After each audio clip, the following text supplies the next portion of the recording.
कथा तुम्हारे अंदर बैठ जाए, ये बहुत बड़ी बात है। हमने लाखों लोग देखे अपनी कथाओं में, यहीं भी एक एक डेढ़ दो लाख लोग आ रहे, पर भैया कथा में तो लाखों लोग बैठते हैं, पर कथा किसी किसी में बैठती है। और आपका कथा सुनना तब है जब आपके अंदर कथा बैठ जाए, तब बड़ी बात है। आज जब हम पत्र पढ़ रहे थे तो किसी ने हमें पत्र भेजा, भगवान को प्राप्त करने में बाधक क्या क्या है, कौन कौन से अवरोध हैं जो भगवान को हमें मिलने नहीं देते।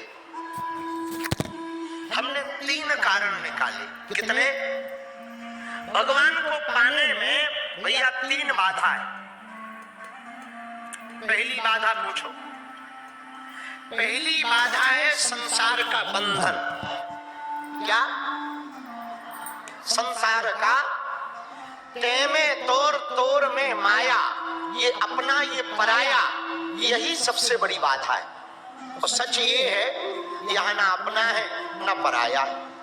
जब तक जिंदा है तब तक अपना है, लेकिन जिंदा रहते हुए भी एक सपना है, यहाँ कोई अपना नहीं है।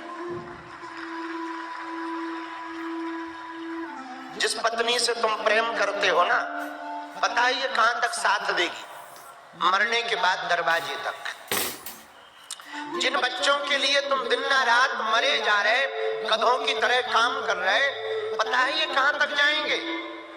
शमशान तक। जिस शरीर को तुम खूब घिस रहे, साबुन शैम्पू, अब तो न जाने क्या क्या चल गया, खूब घिसाई करवा रहे, ये शरीर भी भैया कब तक साथ देगा पता है? जब तक आग नहीं लगती, उसके बाद तो केवल भगवान का भजन ही साथ जाएगा, और कुछ साथ ना जाएगा। ये संसार का बंधन सबसे बड़ा बाधक है। संसार का बंधन क्या? ये अपना ये पराया। बहुत से लोग हमारे पास आते कि हम भक्ति बहुत करते पर कुछ होता नहीं है। तुम एक बार चेक तो करो कि तुमने अपने खूंटी से रस्सी खोल ली या नहीं। आगे तभी बढ़ पाओगे जब आपका बंधन खुलेगा। वृंदावन में 2 मित्र थे। एक दिन दोनों ने भांग पी ली। अच्छा, वो दोनों मित्र गए थे आम गांव से। एक का नाम चंगीलाल, दूसरे का नाम मंगीलाल, और दोनों आम गांव। वृंदावन गए और वृंदावन में पी ली भांग। अब नाव पर शाम को बैठे तो आपस में बात करने लगे। एक बात बताओ जी, जमुना जी कहाँ गई? बोले भैया दिल्ली। तो बोले दिल्ली अपन को चलना है? दूसरा बोला चलना है। तो बोले अब ट्रेन से बस से क्या जाना, नाव से ही दिल्ली चलो। जमुना जी दिल्ली से निकली तो वृंदावन से नाव पे बैठेंगे, रात भर चलाएंगे, सुबह तक पहुंच ही जाएंगे। जहां नहीं पहुंचेंगे तो जहां तक पहुंचेंगे सुबह वहीं उतर जाएंगे, फिर बस पकड़ के आगे चले जाएंगे, कम से कम कुछ तो पहुंचे। बोले बिल्कुल सही है। नाव पर बैठे भांग खा के पूरी रात नाव चलाई दोनों ने। ये थक जाए तो वो चलाए, ये थक जाए, पसीना पसीना। सुबह हुई, कोई शहर दिखाई पड़ा। जिसने सोचा जरा पूछ लिया जाए कौन सी सिटी आ गई। लग तो अच्छी सी सिटी रही है, थोड़ा सा दूर दूर मकान बने हैं, पर नदी के यमुना जी के किनारे कुछ लोग टहल रहे थे। उनसे ही पूछा, भैया ये कौन सा गांव है, कौन सा शहर है? सामने वाली ने जवाब दिया, वृंदावन। अब दोनों का दिमाग खड़ा। एक दूसरे से पूछे कि रात को चले कहां से थे? बोले वृंदावन से। लगता है ये पागल बना रहा। किसी और से पूछो। तीसरे से पूछा, भैया ये कौन सा सिटी है? तो वो दरवाजे किनारे से ही बोलो, आगे के लगे ये सिटी बिटी ना है, ये तो श्री धाम वृंदावन है। अब कंफर्म हो गया कि वृंदावन है। अब इन दोनों का बड़ा दिमाग खराब। बोले रात भर नाव चलाई और घूम घाम के वृंदावन ही आ गए। जमुना जी गोल है क्या? तब तक दूसरे ने धक्का दिया, पीछे देखो। बोले क्या? अरे बोले अपन नाव चलाते रहे, रस्सी तो खोली ही नहीं खूंटे से।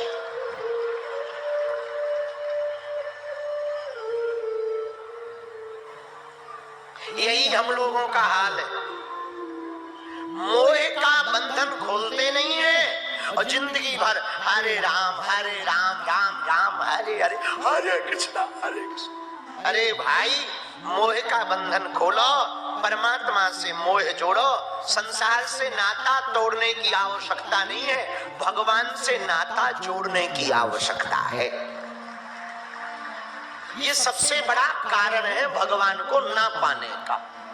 समझ गए? दूसरी बात, ये प्रश्न विनीत कुमार जी ने किया है। विनीत कुमार, दूसरा उत्तर सुनो। संसार का बंधन है पर भैया दिखाई नहीं पड़ता, क्योंकि यहां ना मन का अटैचमेंट है, और मन का अटैचमेंट बड़ा खतरनाक है। बाहर की रस्सी तो काटना सरल है, अंदर के प्रेम की रस्सी को, ये अटैचमेंट की रस्सी को तोड़ना बड़ा कठिन है। एक गांव से क्या, एक आदमी का नाम था चंगीला। ऊंट लेके जा रहा था, एक रात रुका एक जगह, रस्सियां निकाली, ऊंटों को बांधने लगा। एक रस्सी कम पड़ गई तो सामने झोपड़ी में एक महात्मा रहते थे, सोचा इनके पास कोई रस्सी होगी, तो गया, महाराज हमारे पास 20 ऊंट हैं, 19 ऊंटों को बांध दिया, लगता है एक रस्सी कहीं गिर गई है, एक रस्सी कम पड़ गई, एक रात के लिए आप दे दो, कल मैं वापस दे दूंगा। महात्मा बोले हम तो फकीर आदमी, हम पे रस्सी क्या, लंगोटी ही नहीं, नांगा बाबा लंगोटी भी नहीं, रस्सी कहां से दे दे। अब आदमी बड़ा परेशान, क्या किया जाए। महात्मा ने कहा भैया रस्सी तो नहीं है पर एक रास्ता है। बोले क्या? बोले रस्सी नहीं है तब भी ऊंट बांधा जा सकता। बोले कैसे? बोले ऊंट के गले में झूठ मूठ का हाथ लगाओ, झूठ मूठ का खूंटा गाड़ो और झूठ मूठ का बांध दो। तो बोले महाराज ऊंट ऐसे कैसे बंध जाएगा? बोले तुम्हें पता है कि रस्सी नहीं है, ऊंट को थोड़ी पता है। बोले ये बात तो सही है। वो आया, उसने झूठ मूठ का खूंटा गाड़ा, झूठ मूठ के गले में हाथ लगाया और सच में ऊंट बैठ गया। इसने कहा बड़ी गजब की तरकीब, लगता है बाबा कोई मंत्र जानता है, जादू जानता है। सुबह हुई, बाकी ऊंटों की रस्सी खोली, सब 19 ऊंट चले गए। 20वें ऊंट को खूब लाठी मारी, वो उठे ही ना, थप्पड़ मारा उठे ही ना, पहनिया मारा उठे ही ना। अब इसे बड़ी टेंशन कि ये ऊंट उठ क्यों नहीं रहा, लगता है बाबा ने कोई जादू कर दिया। भागा गया, महाराज हमने एक रात के लिए बैठने कहा था, अब तो वो ऐसा बैठ गया कि उठ ही नहीं रहा। महात्मा बोले रस्सी खोली, व्यक्ति बोला बांधी नहीं थी, खोले क्या? मूर्खा चंदा, जैसी बांधी थी वैसे ही खोल। बोले झूठ मूठ की बांधी थी, बोले झूठ मूठ की खोल। और जैसे ही वो गया तो सच में उसने झूठ मूठ की खोली, ऊंट उठ गया।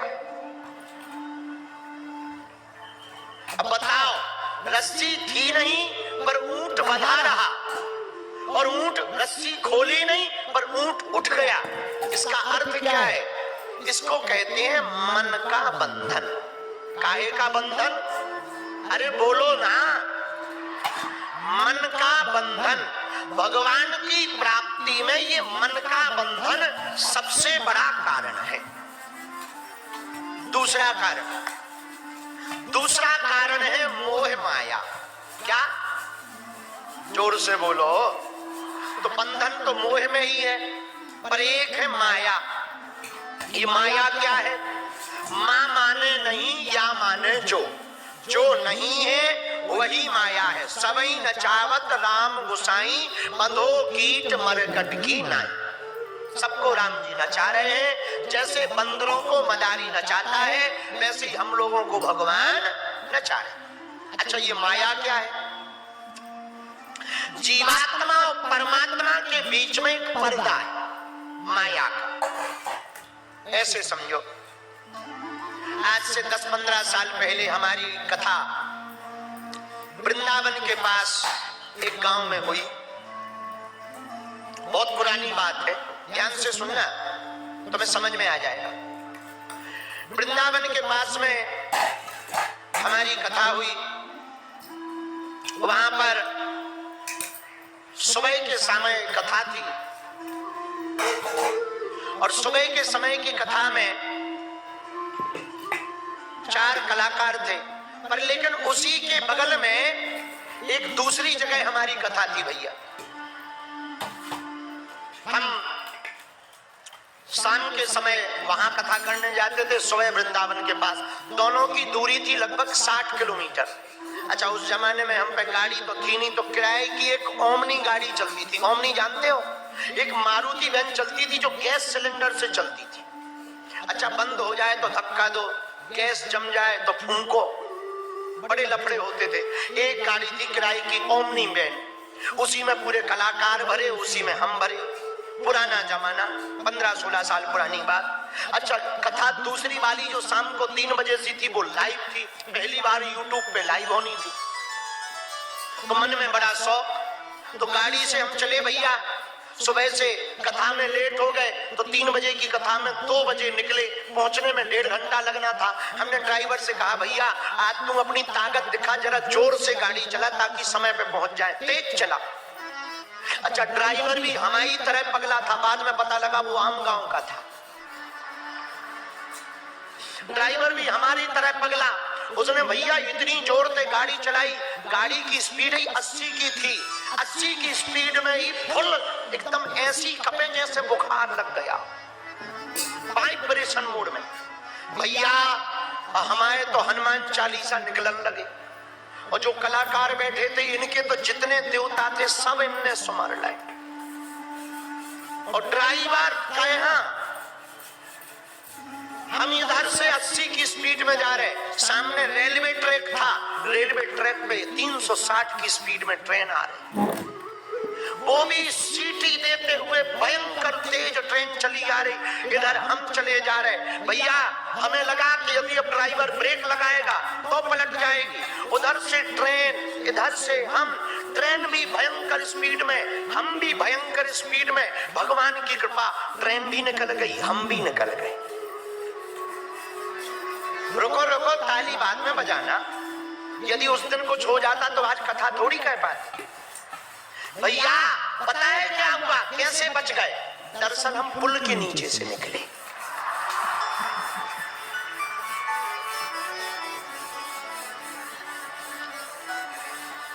ट्रेन भी निकल गई, हम भी निकल गए, वो ऊपर से निकल गई, हम नीचे से।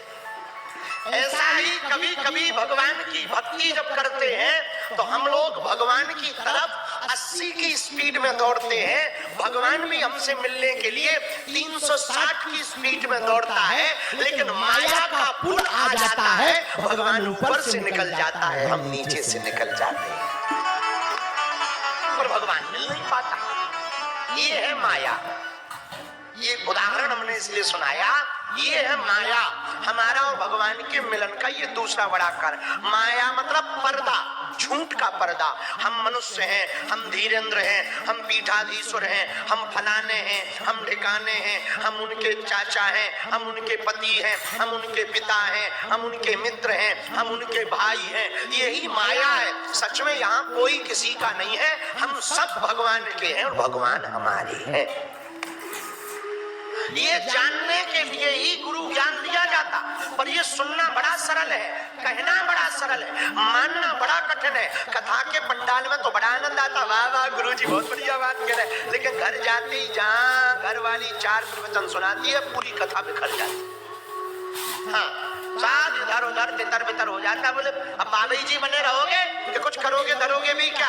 बच्चे भूखे मर रहे हैं, फीस जमा नहीं भई है, नौकरी कहाँ जा रहे हैं, पैसा कहाँ डाल रहे हो, पता ही नहीं लगता। लो पूरी कथा एक तरफ हो गई। बोलो सीताराम, जोर से बोलो, और जोर से बोलो, और जोर से बोलो। अच्छा, माया क्या है? माया का दूसरा उदाहरण ये है, कथा होत के बीच में पाप उठे अकुलाएं, या सोवे या लड़ पड़े या उठ के भग जाएं। माया क्या? कथा के बीच में तुम्हें मोबाइल की याद आए, ये माया। कथा के बीच में तुम्हें अपनी इलू इलू वाले की याद आए, ये माया है। कथा के बीच में तुम दूसरे को खुजली करो, ये माया है। कथा के बीच में तुम कुर्सी चेक करो, ये माया है। कई श्रोता हमने ऐसे देखे, कुछ श्रोता तो इस चक्कर में आते हैं कि पड़ोसी और पड़ोसन चली गई, हम क्या करेंगे घर पे। हाँ, सब श्रोता ही थोड़ी आते हैं। श्रोता भी भैया कई प्रकार के होते हैं। श्रोता भी 3-4 प्रकार के होते हैं। कितने प्रकार के? कितने प्रकार के? 4।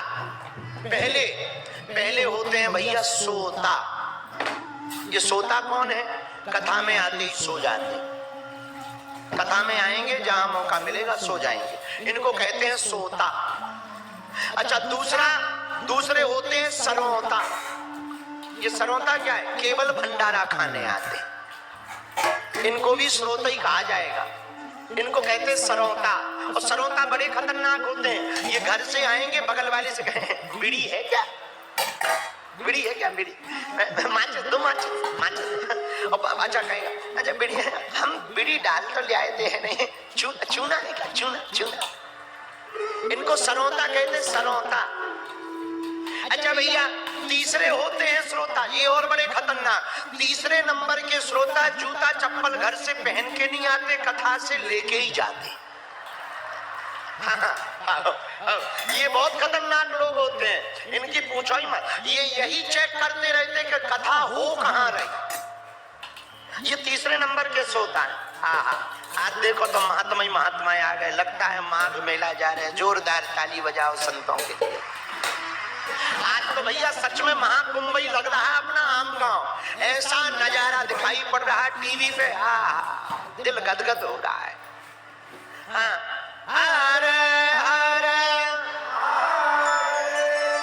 तो तीसरे होते हैं सरौता, तीसरे होते हैं श्रोता। कौन से? बिना चप्पल पहने आते हैं और यहाँ से चप्पल लेकर के जाते हैं। लेकिन भैया उनकी चप्पल ले जाते हैं जो बुद्धि नहीं लगाते, हमारी नहीं ले जा सकते। एक तो हम खड़ाऊ पहनते, बहुत लोगों में दम ही नहीं है चलने, ले जाएगा तो घर पे धरे ही रहेगा। दूसरा, जब पुराने समय में हम चप्पल पहनते थे तब एक आइडिया लगाते थे, एक चप्पल इस दरवाजे पर छोड़ते थे, एक चप्पल इस दरवाजे, तेरे बाप में दम हो मिलन करवा। चोर भी टेंशन में रहता था कि साथी सहेली कहाँ है। आओ भाई, तुम माताएं बैठ करके चुगली भी करेंगी तो क्या कहती? आओ बहन चुगली करें। जो दूसरी है ही नहीं है तो क्या ले जाएगा? हलवा ले जाएगा। आओ। एक आदमी हमें मिला, बोले गुरुजी कथाओं में चप्पल क्यों चोरी होती? हमने कहा भैया जिस पे ज्यादा चित्त लगा रहता भगवान उसकी ही चोरी कर लेता। बोले पर हमारी घरवाली चोरी क्यों नहीं हो रही? हमने पूछा कहाँ के हो? बोले आम गांव के हैं। हम कहा परेशान हो क्या? बोले पत्नी प्रताड़ित है। हम कहा कोई बात नहीं, भगवान कृपा बनाए रखे। तो ये माया क्या है? कथा के बीच में काम याद आना माया है और कथा के मध्य में राम याद आना भगवान की कृपा है। समझ आ गई बात? बोलो हाँ जी या ना जी? अरे जोर से बोलो। तो माया क्या? माया का तीसरा उदाहरण सुनो। आज तो बढ़िया सूर्य भगवान निकले हुए हैं, पर हमारी तरफ बहुत ठंडी है। बुंदेलखंड में इतनी भयंकर ठंडी है, पूछो मत महाराज। भयंकर ठंडी, ठंडी में 2-2, 3-3 दिन सूर्य भगवान नहीं दिखाई देते। रात में कई बार 2 सेल्सियस 2 डिग्री पारा पहुंच जाता है तो सूर्य भगवान नहीं दिखाई देते। पर इसका मतलब ये नहीं कि सूर्य है नहीं, सूर्य भगवान है तो, पर बादलों के कारण छिप जाते हैं। ये बादलों की छिपावट को ही माया कहा गया है। इसी को माया कहा। ये पर्दा है, ये माया है। तो ये विनीत कुमार तुमने पूछा कि भगवान ना मिलने की कौन कौन सी बाधा है? ये दूसरी बाधा है माया। भगवान ना मिलने की तीसरी बाधा सुनो। तीसरी बाधा है अहंकार। क्या? अहंकार। कई बार ना हम झुक नहीं पाते। जहां झुकना चाहिए, जहां प्रणाम करना चाहिए, वहां झुक नहीं पाते। अपना पद कद, तुम्हारा नाम दौलत शोहरत आड़े आ जाता है, तुम्हारा रूप आड़े आ जाता, तुम्हारे कपड़े आड़े आ जाते। एक दोहा ना बड़ा प्रसिद्ध दोहा है। तुलसीदास जी और रहीमदास जी चित्रकूट में घूम रहे थे। उसी समय एक हाथी अपनी सूंड में रेत को भरकर शरीर पर डाल रहा था। तो पूछा रहीमदास से बाबा तुलसी ने कि ये हाथी कर क्या रहा। तब रहीम ने कहा, धूल उड़ावत गज फिरत। तुलसीदास जी ने कहा, धूल उड़ावत गज फिरत, कहो रहीम के ही काज। ये रहीमदास, ये हाथी ना धूल क्यों उड़ा रहा।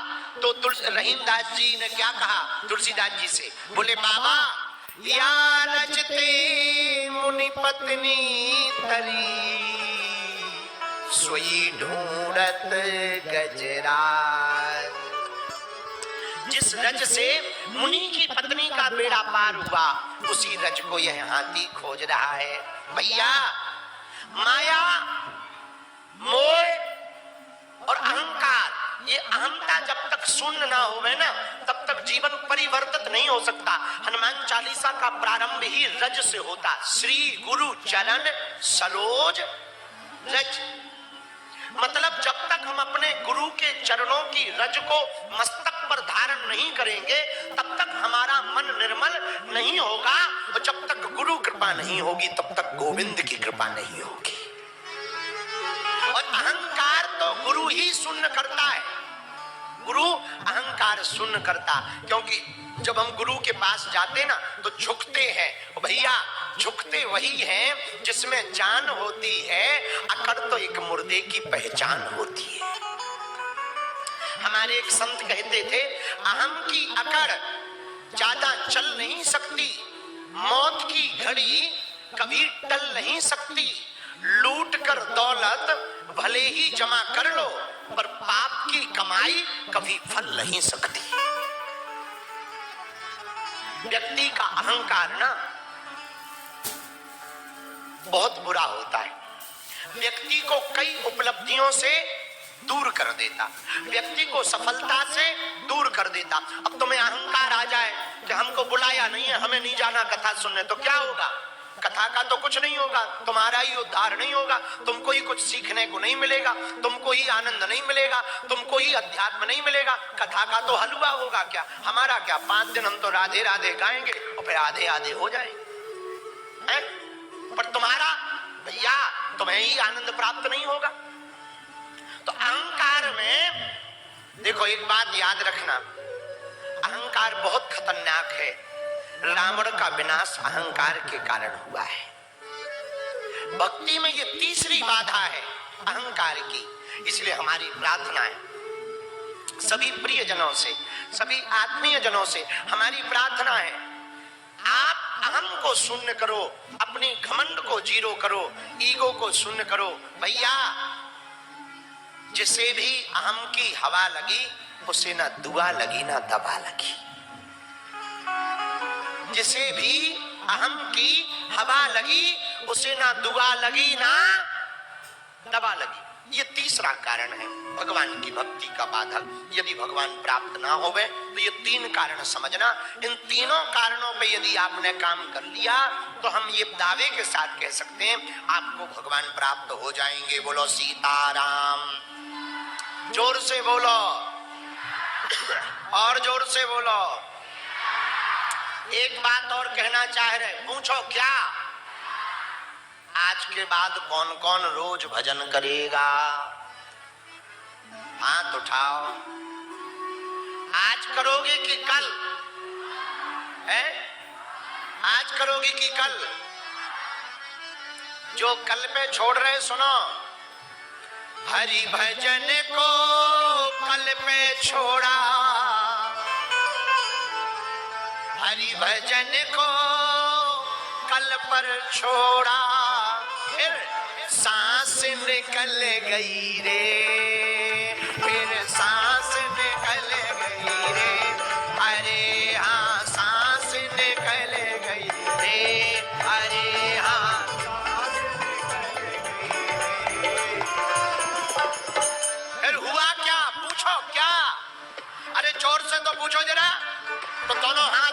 अभी हम बताएंगे।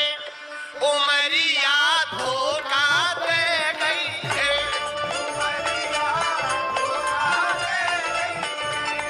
उमरिया धोखा दे गई है, उमरिया धोखा दे गई है। ओ हरि भजन को कल पे छोड़ा, हरि भजन को सांस निकल गई रे, हाय हाय हाय सांस निकल गई रे, ओ मरिया। कुछ लोग हमें मिलते हैं, गुरुजी भगवान की भक्ति तो बुढ़ापे में करनी चाहिए। ठटरी के बड़े बुढ़ापे के पहले ही टपक जाएगा तो क्या कर लेगा। इसलिए दोनों हाथ उठाओ, बाद में पछताओगे और कहोगे क्या। अरे पूछो ना, उमरिया तो क्या देखी है,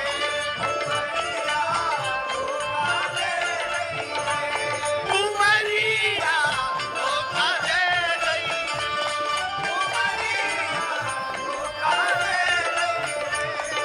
धोखा दे गई, धोखा दे गई, धोखा दे गई रे, धोखा दे गई, धोखा दे गई, धोखा दे गई, धोखा दे गई, धोखा दे गई रे।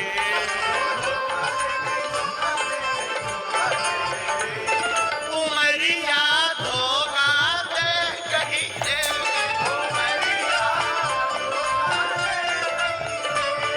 उमरिया दे गई रे, इसलिए कल पे भजन को मत छोड़ो। दोनों हाथ उठाओ, जो ताली ना बजाए उसे अपने अपने बगल वाले की कसम है।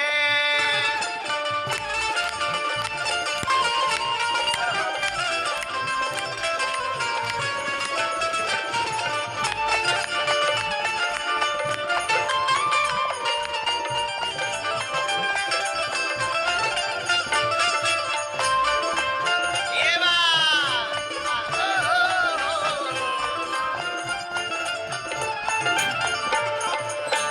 बालापन हंस खेल गवाया, आई जवानी समझ न आया, हाय हाय आई जवानी समझ न आया।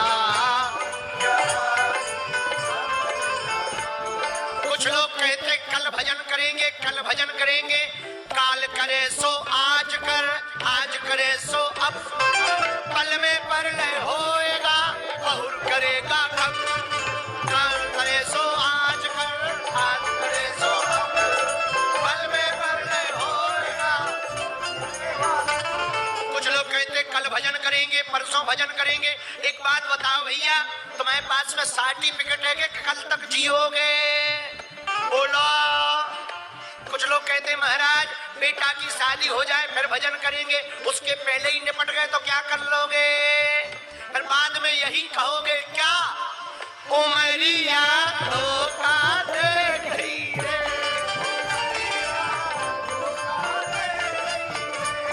उमरिया धोखा दे गई रे,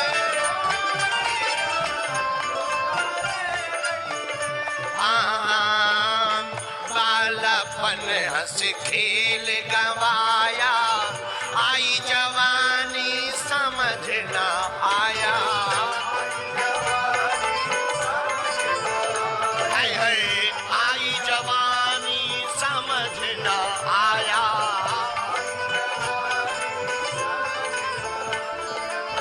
सपना देखत देखत भैया, हम ये करेंगे वो करेंगे, ऐसे बनेंगे वैसे बनेंगे, ऐसे चलेंगे वैसे चलेंगे, ये सोचते ही सोचते सपना देखत देखत भैया,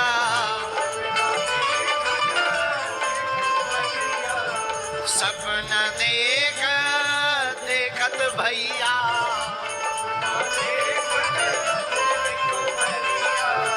जिंदगी गड़ गई रे, हाय जिंदगी गड़ गई रे, उमरिया उमरिया धोखा दे गई रे उमरिया, दे गई रे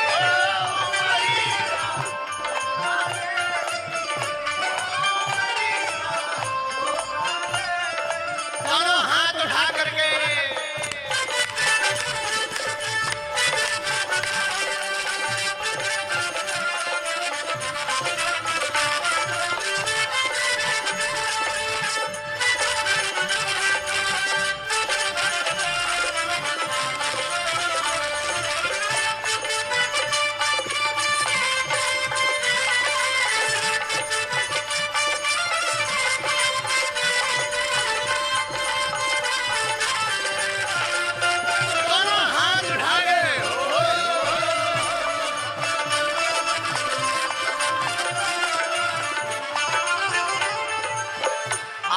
जवानी नींद न टूटे, नींद न टूटे, नींद न छूटे,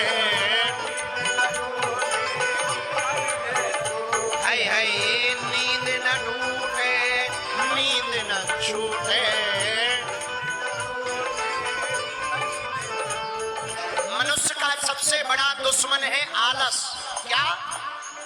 आलस के आय से किसान मिट जाते हैं, आलस के खाए से किसान मिट जाते हैं, विधवा मिट जाते हैं सिंगार के बनाए से, नीच की संगत से राजा मिट जाते हैं, नीच की संगत से राजा मिट जाते हैं, साधु मिट जाते हैं अनीत को धन खाए से, दवा के खाए से रोग मिट जाते हैं, दवा के खाए से रोग मिट जाते हैं, आदर मिट जाते हैं नित नित घर जाए से, और कंग कहे सुनो भाई साधु, पाप मिट जाते हैं हरि गुण गाए से, पाप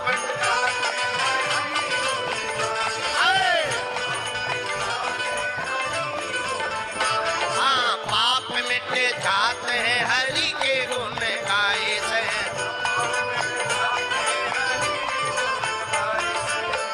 आई जवानी नींद न टूटे, नींद न टूटे, नींद न छूटे।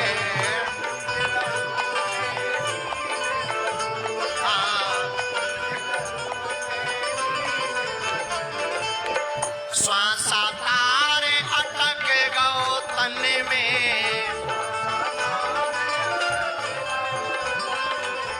श्वास तारे अटक गो तन में,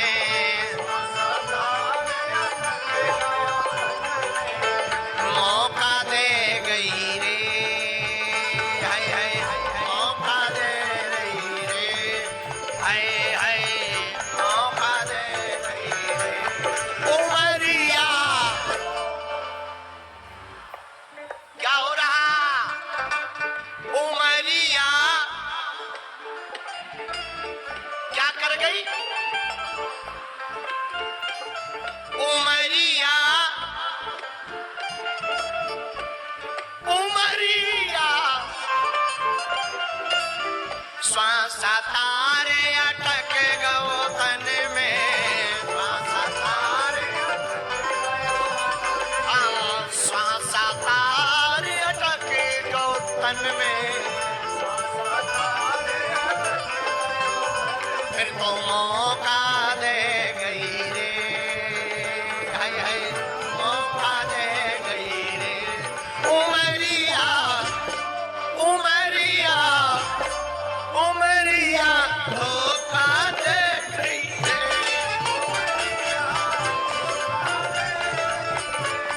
उमरिया धोखा दे गई रे,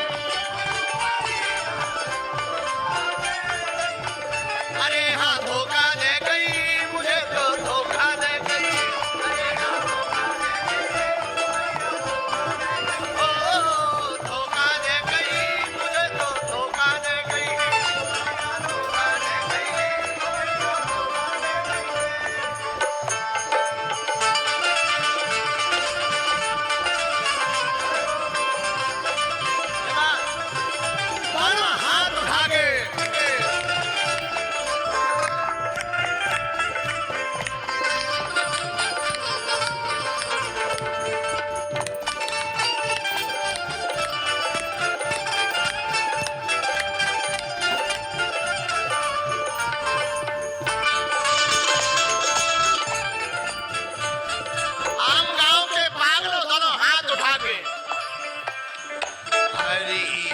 जन को